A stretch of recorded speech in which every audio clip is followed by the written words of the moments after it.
भुलाई सितम न सहाई, गईलू भुलाई सितम न सहाई, भाईल कवन कसूर हो, गईलू बेवफाई ए हो हर जाई, चल गईलू हमारा से दूर हो, गईलू बेवफाई ए हो हर जाई,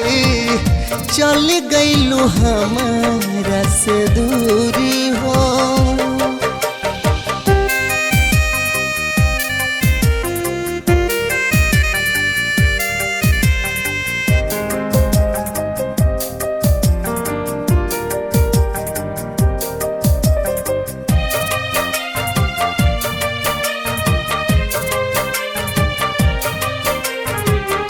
धध के लदहिया जैसे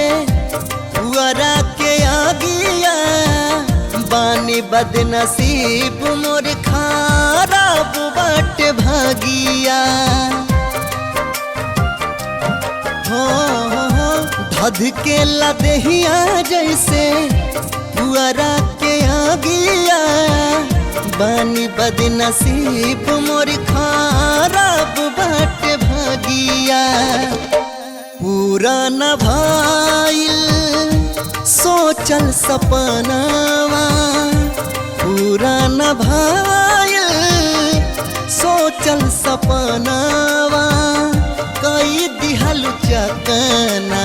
चूर हो, कैलू बेवफाई ए हो हर जाई, चल गईलू हमारा से दूर हो,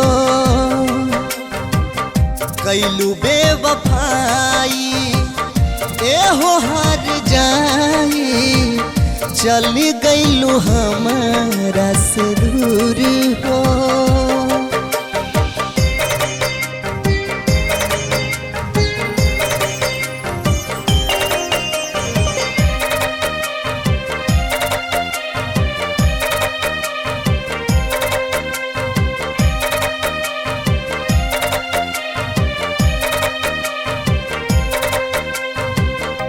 बिरहा के बोल बोले पापी पपीहरा, जियारा जुड़ा दा जानू आपके हमर नियारा, बिरहा के बोल बोले पापी पपीहरा, जियारा जुड़ा दा जानू आके हमर नियारा, रहिया नी रेखे हरदम नया नवा, रहिया नी रेखे हरदम नया नवा, मर जाइब खाई के माहूर हो, कैलू बेवफाई ए हो हर जाई, चल गईलू हमारा से दूर हो, कैलू बेवफाई ए हो हर जाई, चल गईलू हमारा से दूर हो, गईलू भुलाई सितम न सहाई, गईलू भुलाई सितम न सहाई, भाईल कवन कसूर हो, कैलू बेवफाई